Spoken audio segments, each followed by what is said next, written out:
სახელითა მამისათა და ძისათა და სული საწმინდისათა. ჩვენ ქრისტიანები თუ ვართ ვიყურებით ძალიან შორს. ჩვენი მზერა უსასრულობას წვდება და ჩვენი გონებით ვცდილობთ ვიყოთ მარადისობაში. ერთ-ერთი ყველაზე ძლავრი საშუალება უფლისაგან მოცემული ჯერ კიდე ხორჩი მყოფნი განვიცდიდეთ მარადილ სიცოცხლეს, ეს არის მადლიერების, ანუ ევქარისტიის მსახურება, როცა ვეზიარებით. და თუ ჩვენ ამ მსახურების დროს ვერ განვიცდით ისე ეს როგორც საჭიროა მარადისობას, ანუ ღმერთთან ყოფობას, ეს მხოლოდ და მხოლოდ ჩვენი განუწმენდავი გულის ბრალია. განუწმენდავი გული ნიშნავს ადამიანს, რომელიც ღვთისნების მიხედვით არ ცხოვრობს. არ ცხოვრობს სახარების მიხედვით. და თუ ჩვენ ბოლომდე ვერ განვიცდით ამას, იმიტომ რომ არ ცხოვრობთ ღვთისნებით, ერთადერთი მიზეზი, სხვა მიზეზი უბრალოდ არ არსებობს. მხოლოდ ეს არის მიზეზი, ღვთისნების არ გამოძიება და შესაბამისად არ ცხოვრება. ამიტომ არის რომ ჩვენი გული ვერ განიცდის ღმერთს. იმიტომ რომ ღმერთი რო განიცადო, ჯერ კიდე ხორჩი მყოფმა რომ მარადიული სიცოცხლის გემო შეიგრძნო, ამას სჭირდება ღვთის მოწყალება, რომელიც განწმენდილ გულში მოდის რამე თუ უფალი გვასწავლის კიდევაც. ეტარიყვნენ წმიდანი გულითა რამე თუ მათ ღმერთი იხილო.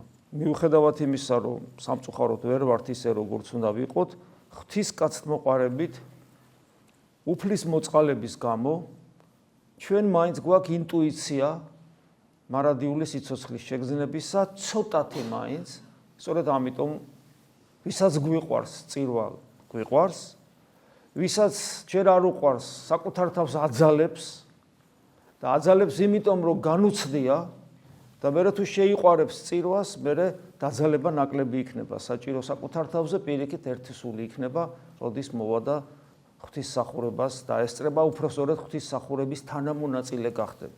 და ეს აქედან ნაბიჯ მივდივართ იქამდე რომ შევიყვაროთ თავად ღმერთი. და თუ ჩვენი გონება წვდება მარადისობას და ვცდილობთ ვიცხოვროთ მარადისობაში, ეს ნიშნავს იმას, რომ ჩვენ ამ ცხოვრებაში უნდა გქონდეს გაყოფილი ხედვა, უпроსწორად უნდა ვხედავდეთ, რომ ეს ჩვენ წინ არსებული სამყარო ორ ნაწილად არის გაყოფილი, მარადიული და დროებითი, ფასეულობები და ღირებულებები.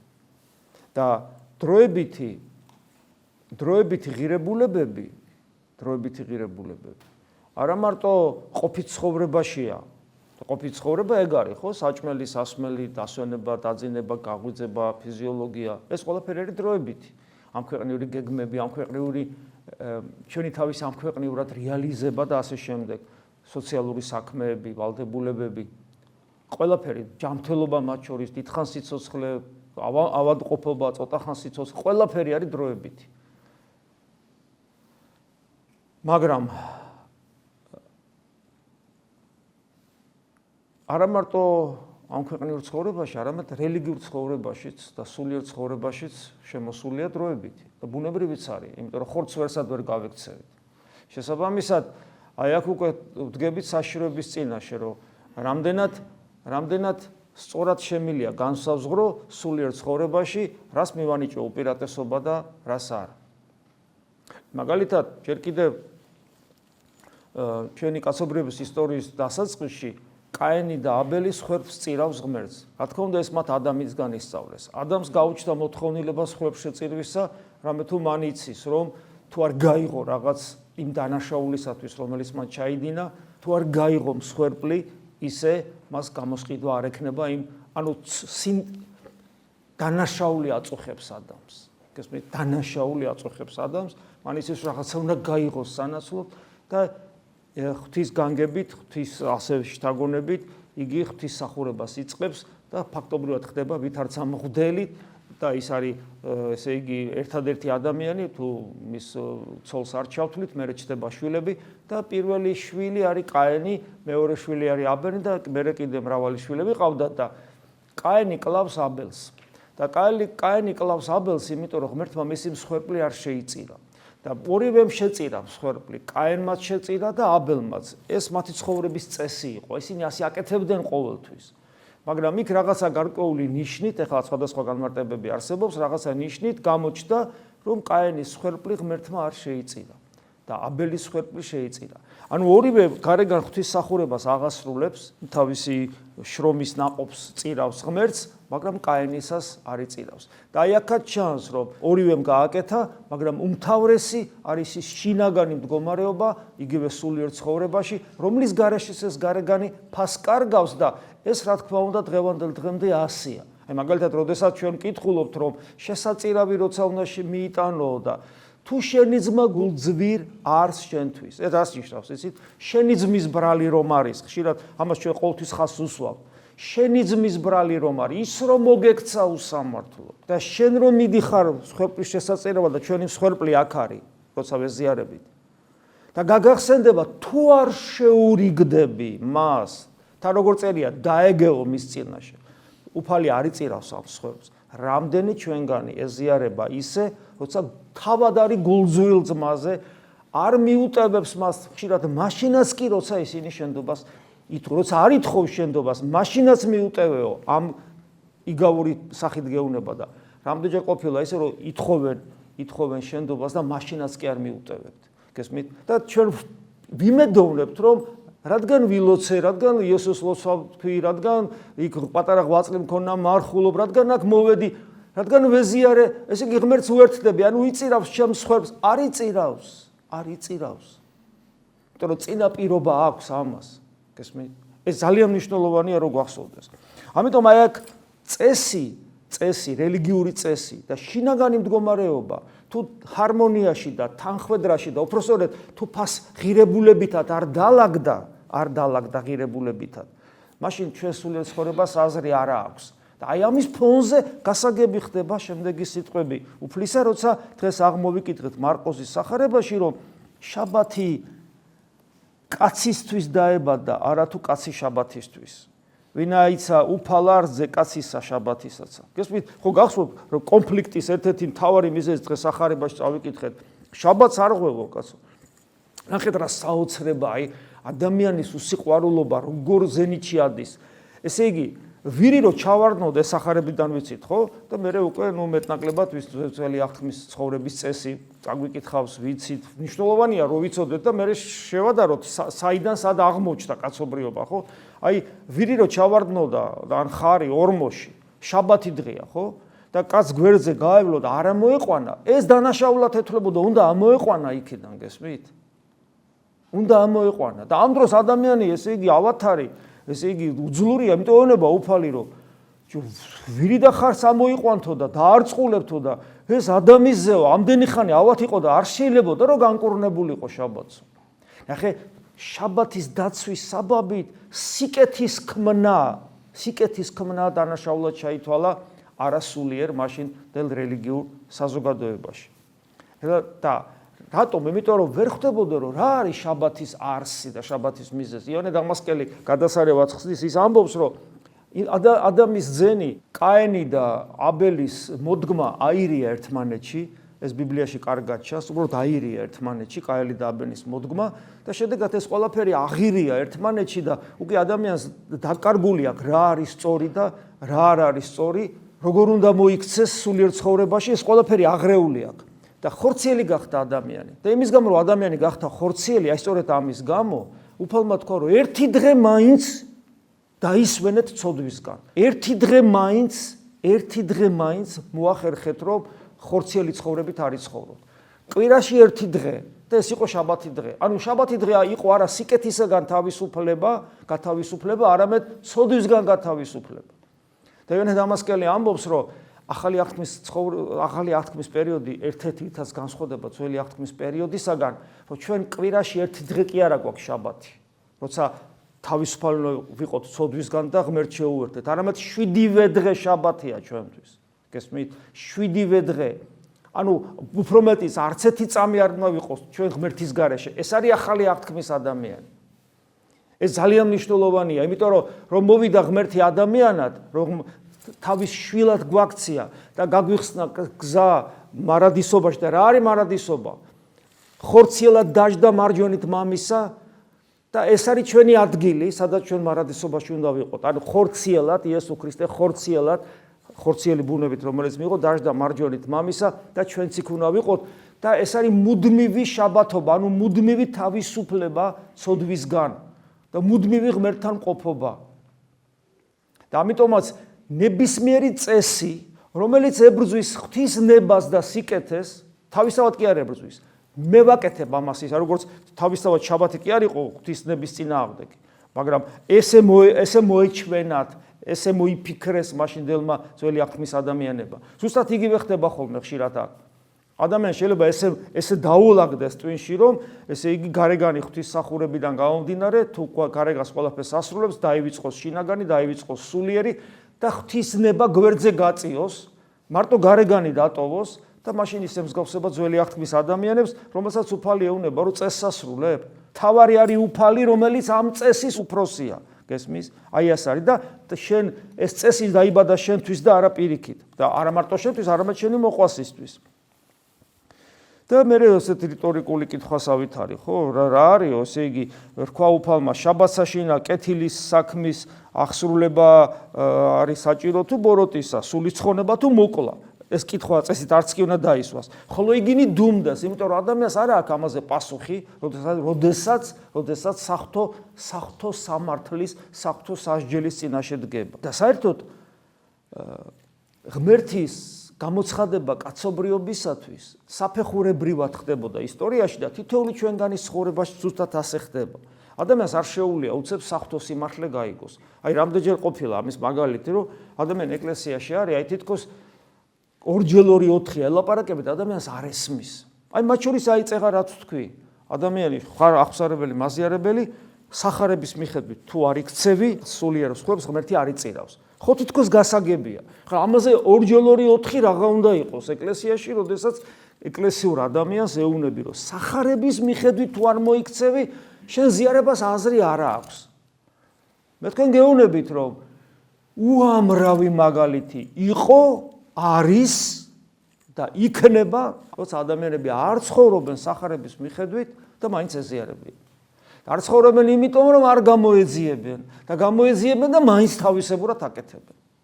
და ხანდახან როცა მე ყველა შემთხვევა არ ვიცი და ყველგან ყველა ჩემთან ესე არ იხსნება და როცა მაძლევენ საშუალებას, რომ მას მიუთითო, რომ აი აქ შეასწოროს თავის ცხოვრების წესი, მათგან მოდის წინააღმდეგობა. გულწრფელად არ შეუძლიათ.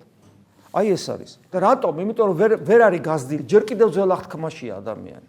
აი ნახეთ, როგორ საფეხურებრივად ზდის ღმერთი კაცობრიობას. ებრაელთა მიმართ ეპისტოლეს ვკითხულობ. პავლე მოციქული გვეუბნება, რომ მრავლით კერძო და მრავლით სახით, ანუ 1000-ნაირად, როგორმე ადამიანმა რაღაცა გაიგოს. კაენის მოდგმამ რაღაცა გაიგოს.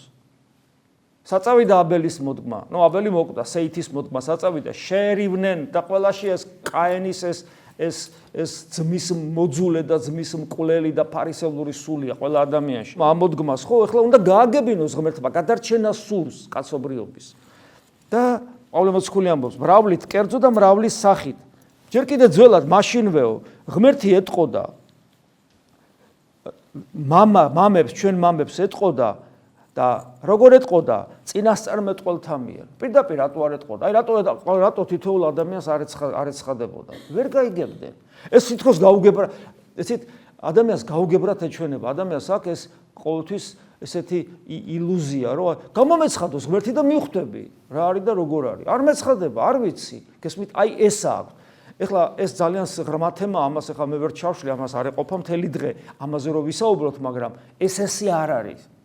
არ არის ასე სამწუხაროდ. არანაირი გამოცხადება ადამიანს არ შველის, არანაირი გულისხმის ყოფა ადამიანს არანაირი ხილვა სიზმრისეული თუ სხვა ადამიანს არ შველის, ადამიანი ესე არ იცვლება. ადამიანი მაინც თავისებურად გააგრძელებს. ან შეიძლება ერთი დღე შეცმუნდეს და მეორე დღეს იგივეს გააგრძელებს. ამის მაგალითები არის უამრავი. და ყველამ საკუთარი თავიც კიდე უნდა იცოდეს იმდენად, რომ მიხვდეს, რომ დიახ, ესეთები ვარ ჩვენ ზუსტად. ამიტომ ადამიანს არ შეუძლია ღმერთის აღქმა და განცდა. და მეორე ესეთი, თუ ჩვენი გული გაპირუტყვებულია, ანუ ხორციელია, აი ლუარსაბ თათგარიძის გული თუ გაქვს, გამორიცხულია ღმერთს ვერაფერთან შემთხვევაში ვერ განიცდი, როგორც ცხოველს არ შეუძლია ღმერთის განცდა. თუ ადამიანის გული დემონურია, ანუ ეგოიზმით სავსეა და ეშმაკს გავს თავის სიამაყით, ასეთი გულსაც არ აქვს უნარი ღმერთის განცდისა, გესმით? რომ მიხვდეს, რომ ის, რაც განიცადა, რაც გამოეცხადა, რაც შეიგზნო, რომ ის ღმერთია, ამას ვერ მიხვდება, გესმით? ამიტომ წინასწარმეტყველთა მიერ ელაპარაკებოდა შედარებით განწმენდი გულის ადამიანები, რომლებიც ძალისაებრ თავისი განწმენდილობისა და ღვთისადმი ერთგულებისა რაღაცას იგებდნენ და მერე ამ რაღაცას თავ ადამიანურ ენაზე გადასცემდნენ. ძველი აღთქმის წიგნები არის სულ ფაქტობრივად ეგრე დაწერილი. წინასწარმეტყველები როგორ ეუბნებოდნენ და უასწავლდნენ ადამიანებს და ამისათვის თვითონ ძალიან დიდ ღვაწლში და დევნაში იყვნენ დაწყებული მოსე და ისაია წინასწარმეტყველა, ყველა აი ნახავთ, რო წაიკითხავ ძველ აღთქმას, აღმოჩნდები, რომ ესე იგი ადამიანებს წინასწარმეტყველნი ღვთისნებას უცხადებენ და ადამიანები როგორი უმადურები არიან მათ მიმართ. და თითქმის მოიძულებენ ბევრს და ხოცავენ და ასე შემდეგ. მაგრამ რაღაცა რომ მომწიფდა რაღაც გარკვეული ბირთვი კაცობრიობაში უკანასკნელთა დღეთა, ანუ ჩვენ პერიოდში უკვე. ჩვენ გვეტყოდა ჩვენ ძისა მიერ თვისისა, რომელიც დაადგინა მკვიდრად ყოველთა. ანუ ბოლო პერიოდში გამოგვეცხადა და თავად გველაპარაკა. ძისამის ადამიანად მოვიდა და თავად გველაპარაკა. ანუ კაცობრიობა მომწიფდა იმისთვის, რომ თითოეულმა ადამიანმა თავად გაიგოს ღვთის სიტყვა. გესმით რა პასუხისმგებლობის წინაშე ვართ? და ჩვენ თვითონ უნდა გავიგოთ ღმერთს რა უნდა. ამიტომ გვიპყრია ხელში სახარება, ამიტომ ვისმენთ ეკლესიის სიტყვას და ეკლესიის ყოველი წმინდა მამის ყოველი სიტყვა ეს ფაქტურად არის სახარების განმარტება და სახარება ეს არის ღმერთის სიტყვა ჩვენი გულის მიმართ და პლუს საღვთო მადლი მოტანილი სულიწმინდა ღმერთის მიერ, რომელიც გარედან შემოსულ სიტყვას შიგნიდან ჩვენ შიგნიდან განგვიმარტავს. თან გვახსენებს, რომ ძე, რომელზეც მე თქვენ გელაპარაკებით, არის ის, რომლისაგანაც შექმნა საუკუნენი, ანუ იესო ქრისტე არის დროის შემოქმედი, ანუ ყველა დროის, ეს ნიშნავს, რომ ყველაფრის შემოქმედი ის არის და ის არის ბრწყინვალება დიდებისა და ხატი ძლიერებისა მისისა. ანუ იესო ქრისტე ანათებს საღვთო ნათელით, იესო ქრისტე არის ხატი დიდებისა, ანუ ღმერთს ვხედავთ მის ადამიანურ ბუნებაში, მის გამოხედვაში, მის სიტყვაში და ის არის ყოვლისამყრობელი, უტვირთავ ყოველივე სიტყვითა მიძლიერებისა მისსა და ყველაფერი მის ხელშია. აბსოლუტურად ყველაფერი იესო ქრისტეს ხელშია. ის ვის ხელშიც არის აბსოლუტურად ყველაფერი, მიკრო სამყაროდან ატომებისა და ელექტრონებით დაწყებული შენი საკუთარი გონების, თავისუფლების, ნებელობის, გრძნობის, ემოციების, გულისცემის, შენი ყოველ ნიჭიერების, შენი ჩასუნთქვა, ამოსუნთქვის ჩათვლით ყველაფერი რომ მის ხელშია, აი ის გელაპარაკება შენ. ჩვენ გვაქვს ეს რწმენა. გესმით, ჩვენ არ რწმენა გვაქვს. დეკლარირებულად ჩვენ ამას ვაღიარებთ. და მე რას ვაკეთებ საპირწონეთ და არ უსმენთ. ეს გწამს, რომ მის ხელშია ყველაფერი აბსოლუტურად და არ უსმენთ. მას ვეზიარებით და არ უჯერებთ. იმიტოა, რომ აი წლები გადის და ქართველებს კაი გამოთქმა აქვთ. გლის თავზე სახარებას კითხულობდნენ და ეს ჩვენზე აი ჩემ თავზე ვამბობ. და კიდევ ერთხელ ხას უსვავს, თუ ვინ არის ძე, ძისთვის იტყვის პავლე მოციქული გვახსენებს ძველი აღთქმის წინასწარმეტყველებას, საყდარი შენი ღმერთო უკუნითი უკუნისამდე, კვერთხი განგებისა, კვერთხი სუფევისა შენისა, რა საყდარზეა საუბარი, მარჯვენით მამისა და რისთვის დასვა შეერთებული ადამიანური ბუნება საყდარზე, ღვთის საყდარზე, მარჯვენით მამისა, რისთვის, რომ ძე ღმერთი მამის წიაღიდან მარად გამომავალი, მარად ის ყოვლადწმინდა სამების მეორე ჰიპოსტასია, მაგრამ ეს ადამიანური ბუნება რომ მიიღო, რატო დასვა იმ საყდარზე, რომ მე და შენ დაგსვას გვერდზე მოგვისვას. მე და შენ გვერდზე მოგვისვას, გესმით? იმიტომ არის ესეთი განსაკუთრებული მოთხოვნა ქრისტიანისადმი, იმიტომ რომ ისეთ თანამდებობას გვთავაზობს, რომელ თანამდებობასაც ქვია ღმერთის შვილობა, რომელსაც ქვია მარჯვენით მამისა დაждდომა ქრისტესთან ერთად, ქრისტეს თანამემკვიდრეობა. გესმით? აი ამიტომ არის საპასუხისმგებლო სულიერი ცხოვრება. ამიტომ არის, რომ ესე იგი უცნაურია, რომ აი მტრის სიყვარული ადამიანმა თავში ჩაგარტყავნა აპატიო და რატომ? იმიტომ რომ ქრისტე ასეთი იყო. სხვანაირი ქრისტე არ არსებობს. როცა ადამიანი ამას გაურბის, გესმის, ამას გაურბის, არ უნდა მას ქრისტიანობა, გესმით? არ უნდა და ეს მისი არჩევანი ხდება. და რელიგიური ცხოვრება მას აღარ სველის ასე დროს. პირიქით რელიგიური ცხოვრებაში ის უარესი ხდება, ფარისეველი ხდება. და მე კიდე გვახსენებს ძველი აღთქმის სიტყვებიდან, რომ შეიყვარეს სიმართლე და მოიძოლე უსჯულოება. და რა არის სიმართლე? ღვთისნება. და რა არის უსჯულოება? ღვთისნების საწინააღმდეგო ქმედება, რაც არ უნდა სიმართლეთ მოგეჩვენოს. და უფალი იძულებს ამ უსჯულოებას და იყვარებს სიმართლეს. ანუ მხოლოდ ის არის ღმერთის სიყვარულის ფარველობის ქვეშ, ვინც ღვთისნებით ცხოვრობს. ხოლო ვინც ღვთისნებით არ ცხოვრობს, სულ ანგელოზად ეჩვენებოდეს თავის ცხოვრება და თავისი სიმართლე ის უსჯულოებაში გადადის. და ამიტომაც ამბობს უფალი, რომ როდესაც მრავალი წარსდგება ღვთის წინაშე გარდაცვალების მერე და აქ საუბარია რელიგიურ ადამიანებზე და საუბარია მაზიარებელ ადამიანებზე, იმიტომ რომ უფალს ეუბნებიან, რომ შენს წინაშე ვჭამდით და ვსვავდითო და მამები ესე გამარტავენ. მაზიარებელი ადამიანი იგულისხმებაო. ზოგი რწმენა ისეთი დიდია, რომ სასწაულებსაც კი ვახდენდითო. წინასწარმეტყველებდითო და უცებ უფალი ეუბნება, რომ არ გიცნობთო, მოქმედნო, უსჯულოებისანო. ანუ ყველაფერს აკეთებს და ღვთისნებით არ ცხოვრობს. როგორ შეიძლება ეს მოხდეს? აი როგორც ეშმაკმა მოახერხა რა. ეშმაკმა ხო მოახერხა, იყო იქ ნათლის ანგელოზი და მოახერხა, რომ ღვთისნებით ლოგიკა არ არის, რა თქმა უნდა, ლოგიკა არ არის, მაგრამ ნუ აი ესე ბოროტებას ლოგიკა სადა აქვს? რატო არის ადამიანი კაზინოში თამაშობს და ცოლშვილის ჩათვლით ყველაფერს რო წააგებს ხოლმე? და ლოგიკა სად არის? თან ის არის კლინიკურად ჯამთელია. რატო აკეთებს ადამიანი ამას? რა ვიცი, რატო აკეთებს? ლოგიკა არ არის, რატო ბოროტებაში ამ თავიდან ბოლომდე და იმიტომ და ბოროტებას ლოგიკა რო კონდეს, ბოროტება კი აღარ იქნება. და აი ბოლოს კიდევ ერთხელ პავლე მოციქული გვახსენებს, როცა ჩვენ უფალს ვეძებთ, სად და უფლის შვილები ვხდებით და მასთან მარადისობაში, მასთან ყოფნის პერსპექტივა გვაქვს, რა სად ვიყურებით, სად წდება, სადამდე მიდის ჩვენი გონება, ვინ არის ის, ვინც ჩემოდის ჩვენში ზიარებით, ვისაც მივმართავთ ლოცვაში, ვისაც გვინდა რომ გული გაუხსნათ, ვისაც გვინდა რომ დავემსგავსოთ, ვისი შვილებაც გსურთ, ვინც უნდა გვიყვარდეს, დასაბამ საუფალო ქვეყანა დააფუძნე და ქნული ხელთა შენთანი ცანი არიან, მთელი სამყარო, მაგრამ იგინი წარხდნენ, ანუ ისინი ყველაფერი გაქრება, გადავა, ხოლო შენ ეგო უკუნისამდე და ყოველი ვითარცა სამოსელი დაძველდნენ და ვითარცა შესამოსელი ცვალნე იგინი და იცვალენ, ყველაფერი ცვალებადია, ყველაფერი იცვლება, მზე ჩაქრება, ხოლო შენ თავადი, ანუ შენ იგივე ხარ და წელიწადსა შენთან არ მოაკლდეს, იმიტომ რომ შენთან დრო კი არ არის, შენთან არის მარადისობა და ჩვენამ სწორედ აი მარადისობის მოქალაქენი ვარ და უნდა გავყოთ ჩვენ ცხოვრებაში აქვე, სად არის მარადიული ჩვენ წინ, სად არის დროებითი და ჩვენი უმტკიცესი არჩევანით ავირჩიოთ მარადიული და მით უმეტეს როცა ეს მარადიული თავად ცოცხალი ღმერთია, რომელიც მოვიდა ადამიანად და დაგვენახა და გვითხრა, რომ მე ვარ. და ვინც ეს გვითხრა, რომ მე ვარ, რომ ჩვენ ვიცნოთ, ეს არის სწორედ იესო ქრისტე, ჩვენთვის მომკვდარი, ჩვენი ცოდვების მტვირთველი, ჩვენი ტკბილი, უფალი იესო ქრისტე. ამინ. მადლი უფლისა ჩვენისა იესო ქრისტეს და სიყვარული ღვთისა და მამის და ზიარება სული საწმინდის იყოს თქვენ ყოველთა თანა. ამინ.